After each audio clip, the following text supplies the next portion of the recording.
We're here again on the program Healthy Living on independent television, and good enough, we're not in the studio yet again today. We are at the University of Benin Teaching Hospital, where free testing is ongoing when it comes to cervical cancer, breast cancer, and prostate cancer. So today we're going to be talking on prostate cancer. What is this cancer all about? Is it a gender-based thing? Exactly what to do to know that you have it? How do you even know that you have it? Are there signs and symptoms? All of this we're going to be talking about today, and joining me to discuss this is Dr. Emmanuel Osaigbovo. He's a consultant neurologist and former chairman of the NMA. Happy to have you on the program today. All right, doctor. We started with this cancer theme, particularly because of this period we're in, where UBTH is giving back to the society. For all of this, we also want to say thank you to this organization for doing such a noble thing, particularly for the indigent in the society. They can come in for free testing and all of that. All right. Having said that, doctor, what is prostate cancer? Okay, I think I should start by saying, sorry, I'm under the weather. So, no, never mind. You're a doctor, so okay. You should be able to treat yourself. I will start by saying what is cancer. Okay. The normal tissue in the body, cells in the body, they just grow, and there's a regulatory mechanism for them not to overgrow. Like you see, if you notice, like a baby, the size of the baby hand and the size of an adult hand is not the same. Very different. Yes, it starts growing after some time. The body regulates it and it stops growing. Okay. The only some very few tissues in the body don't stop growing, like our hair, our fingernails, and they keep growing. But most other tissues in the body are regulated by this mechanism. For some reason not known to man, from tissue and from organs in the body, they lost this control. They start growing continuously, and that is what is called cancer. Is there a particular reason for that growth? No. Although there are some hypotheses in some cancers that these are things that cause this regulatory mechanism to fail. And from they will tell you smoking, they will tell you alcohol. But most times most cancers run, they are familiar, they run in families. Right. That's why when you say you have one cancer, they say every relative of that person should go and screen for that particular cancer. Then what is the prostate gland? The prostate gland is a synonymous of the woman's womb. That is actually the man's womb. Okay. Yes, it's the man's womb. The man's womb. Yes. I'm hearing a new one today. Yes, it's the man's womb. It's like a walnut, the size of a walnut. It's under the urinary bladder. Okay. The pipe that brings urine out from the bladder to the exterior passes through that gland. Yes. And every man has it.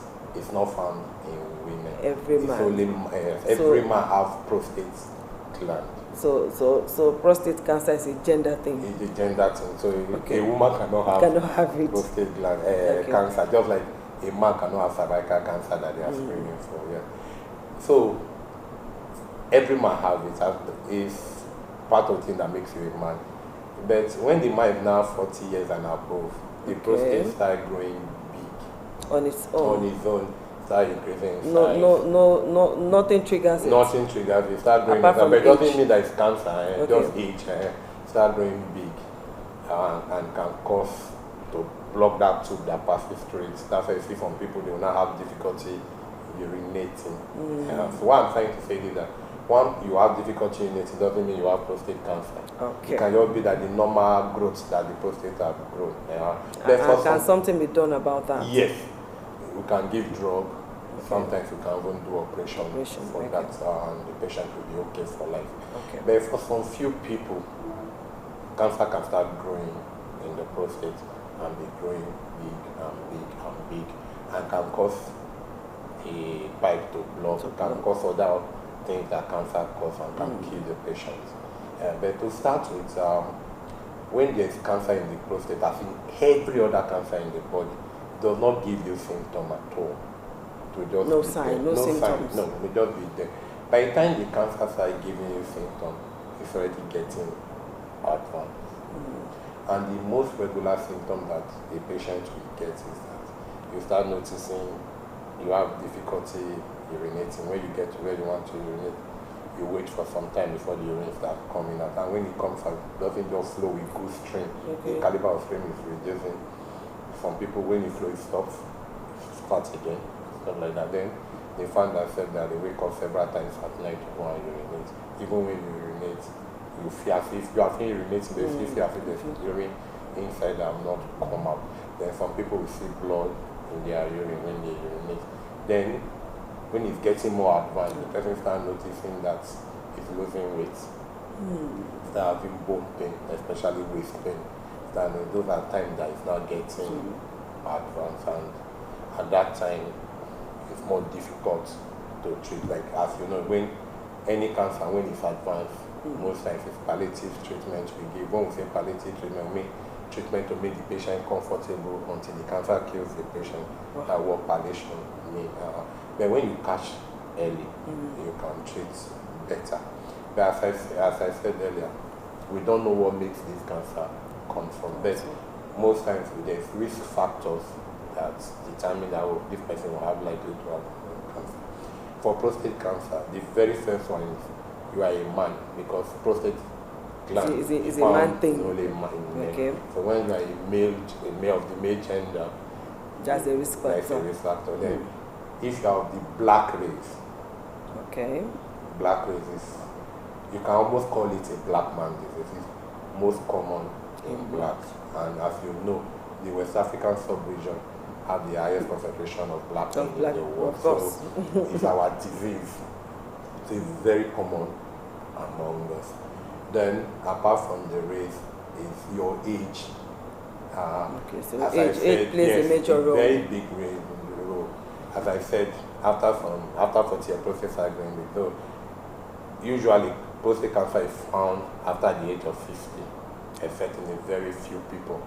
Usually, when you say prostate cancer, it's after the age of 60. So, as you are aging, if you cancer, you're likely to get. It's not common, like it's very uncommon to see a 20-year-old man having prostate cancer. But is it impossible? It's not impossible. We have seen some very few ones, but it's very uncommon. Very uncommon at that age, but it's a disease of the elderly. Then, as I said, familial history.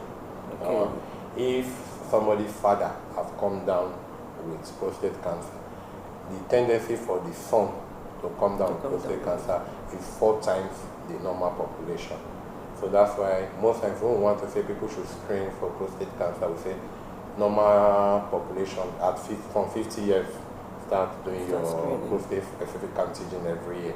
But we tell those that have family history, that if your father, your uncle, your brother have this disease, you should start your screening by 40 years of age. So that's how it is. So familiar history is also a risk factor. If you already have this condition in your family, maybe your uncle died of prostate cancer, you are at a higher risk than somebody that doesn't have it in the family. So these are the risk factors. Some people will say smoking. Smoking is a risk factor, but it's not a very strong risk factor. Some will tell you fatty diet, not a very strong one, but alcohol. Found. Alcohol, yes, but very low. Very, very, very low on the. And so these are the risk factors. Like then, how do you prevent this condition? The first thing to prevent the condition is screening. Screening. It's advised that by the time you are age 50, you should do your routine screening. And for prostate cancer, it's very easy to do routine screening, because the routine screening you do for prostate cancer is just they take your blood sample and they test it. What they test is called is prostate specific antigen, abbreviated to be PSA. They do that for you every year, and they check the normal value. The person the laboratory that will do it will tell you, oh, this is normal value. Don't be afraid. Once it's above that, will tell you, go and see your urologist. So when you come, we advise you more. We do some more, we examine the patient and do some more tests. We're able to tell you whether you are free or not. Because not everybody that their value is higher than normal has prostate cancer. Sometimes when there is infection in the prostate gland, it can make the prostate to rise. So usually it's good for you when it's above normal like that, don't just assume that you have prostate cancer.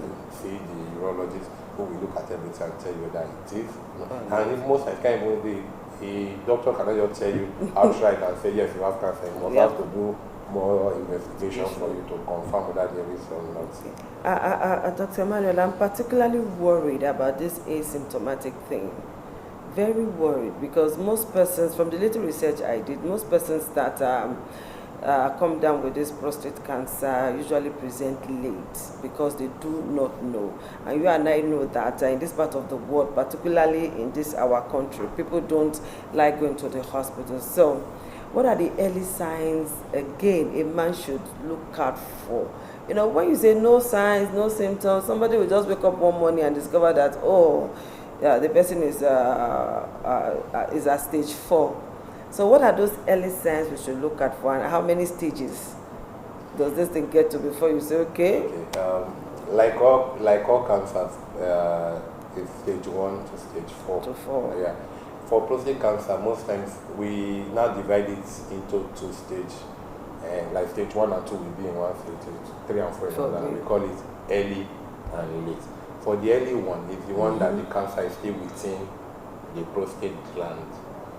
And the late is the one that the cancer has spread out of the prostate gland to other tissue, like the bones, the liver, the brain goes down. Even up to the brain? Yes.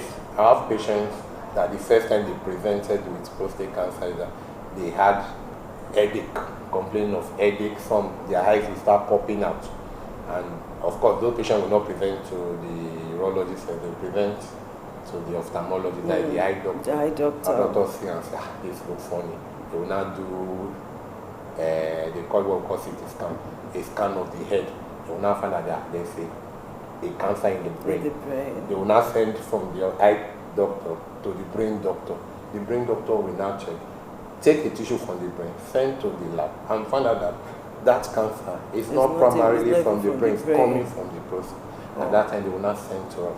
And by the time we'll be treating the prostate cancer, the brain tissue, everything will be getting. The headache will go, the swelling will go, the eye problem will all go. So what I mean is that it can present in different ways when it's late. But we like catching it early. When we catch it in that early stage, when it's still within the prostate gland, we can achieve a cure, either by doing an operation or by giving radiation treatment that kill the cancer, the patient will achieve a cure. So that's why in prostate cancer, most times we divide it into 2, early and late. We like catching it early so that we can achieve a cure. When you catch it late. But catching it early is a problem when there are no signs, no symptoms. That's why I'm sorry to say when you said what symptom to look for, the main symptom to look for is rising PSA. Okay. Yes, and that's why we are advising people, just make it an habit every year. Make it your birthday present to yourself. That's how we call it. That.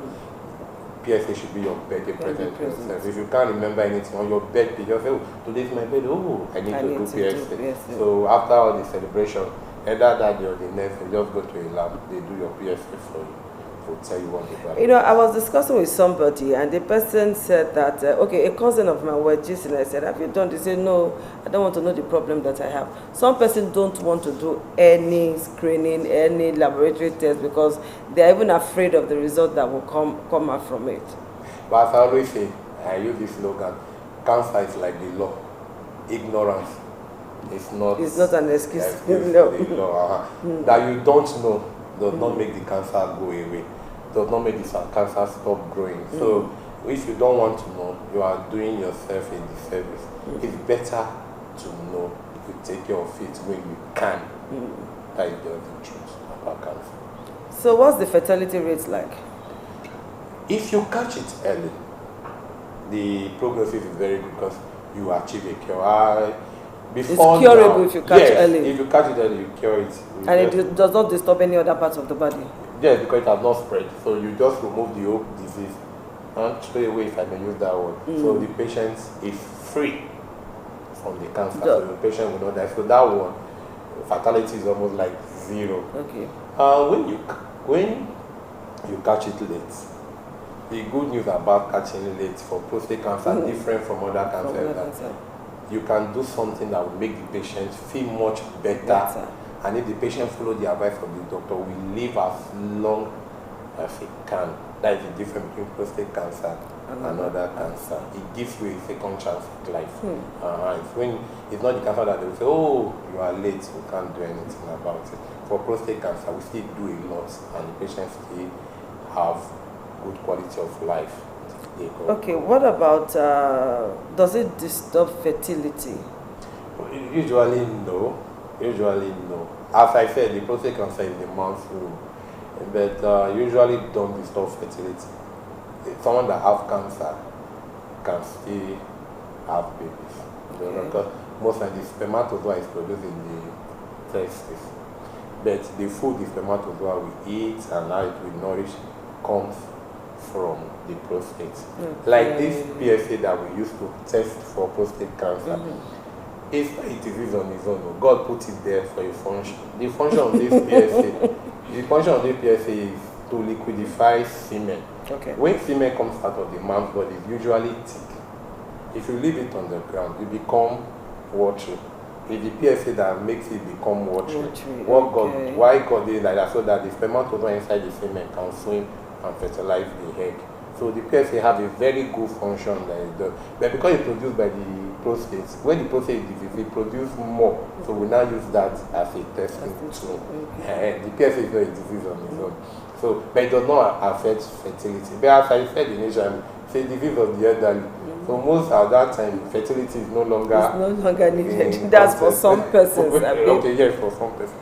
But like sometimes we have seen in young people that come down with this from rare cases in young people, and some of the treatment we give for prostate cancer can affect fertility.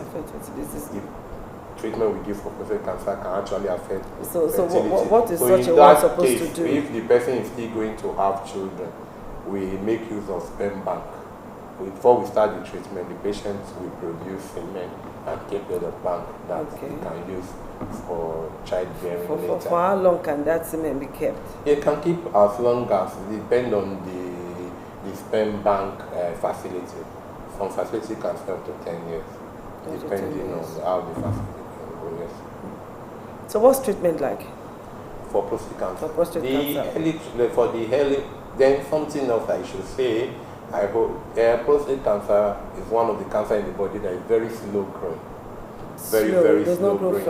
It doesn't grow very fast most times, depending on the grade. Depending on the grade? Yes. By that you mean? Grade. Yes. Some cancer grade means when we use grade to determine how fast the cancer will grow. And when we check the grade, some grade grow faster. Like in prostate, you have from grade 1 to grade 5. The grade 1 is one that if you see it at grade, if I see a grade 1 at 75-year-old man, I won't rush fast, because at that time I think that grade, the cancer will not kill him before hypertension or diabetes will kill him. So that kind of one I will go. So it's a very slow growing tumor. They even found out that many men that died from studies, died from other causes without knowing that they have prostate cancer. The cancer never showed its face before they die. So it's a very slow growing tumor. So the treatment, sometimes when we see it in a very elderly person, it's not disturbing, but we just found it on screening. We leave the person because we know that it may not kill the person. You don't give drugs. We just know, we call it active surveillance. We'll be watching the person and monitoring the person. Then for the early one, we can watch. Then we can do so. We call it radical prostatectomy. Okay. And radical prostatectomy have different types. The one we use our open eye and hand to do, up to the one that we can use machine to do. In Nigeria today, if the one that we can do with hand, that is very common. That's what we can do in UBT. As I said, that's Flag Off Day.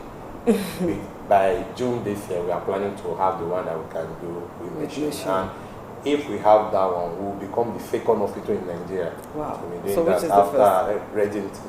Okay. Yes. Then abroad, somewhere abroad, there is the one that the patient will be here, the doctor will be somewhere else and be operating. Okay. We call it robotic radical prostatectomy. We don't have it in Nigeria. Then sometimes we use radiation treatment that are using special X-ray to burn tissue.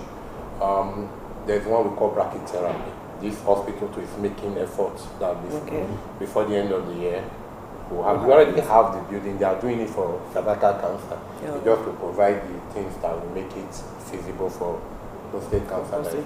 So these are the treatments for the early one. Then for the late one that we catch them late, we call hormonal therapy. There are different kind of drugs that we can give. There are small surgeries that we can give, and the patient will live. And then that one, patient will be being followed up by the surgeon. We advise him and the patient will live. Okay, doctor, it's been nice talking with you, but I won't let you go without asking this question. What are the things men should avoid? Completely. Avoid. Because there's this myth. Okay, before then, let me ask you this question. I don't know if it's a myth or a fact. Does sex slows the growth of prostate? Because some persons will say fire on. If you keep firing, you will not have prostate cancer. There is study that has gone on that they've done that tend to support that the more frequent sex you have, the better protected you are from prostate cancer. And from that study, they said it should be 28 ejaculates in a month. That means the patient should have, the man should have 28 sex. And what they are saying is when the man was much younger. Not when he's now. Okay. So you ask yourself, how many men can cope with that? If they are not, even gigolos, we cannot cope with that. And studies have shown too that between the normal population and among the eunuchs, like maybe Reverend Father, the cancer rate among them and general population is not different. Because if sex actually protects, those people should have more cancer than the general population. But the rate among them is same as the general population. Yeah. Then things to avoid, as we have just talked about sex, then there are things we call phytotherapy, we call there are fruits that are high in what do you call them again? So there are some fruits that is good, like to tell you pawpaw is good, so soursop. Okay, I've heard of that. Then tell you tomato, and most times it's like processed tomato that you use to process, like the stew we used to eat rice. The more you process it, the more it relieves the antioxidants, and they call it the copain in terms of the tomato. So not necessarily raw tomato. No, it's better even when processed actually than when it's raw. Really? Yes, like the garlic, those things.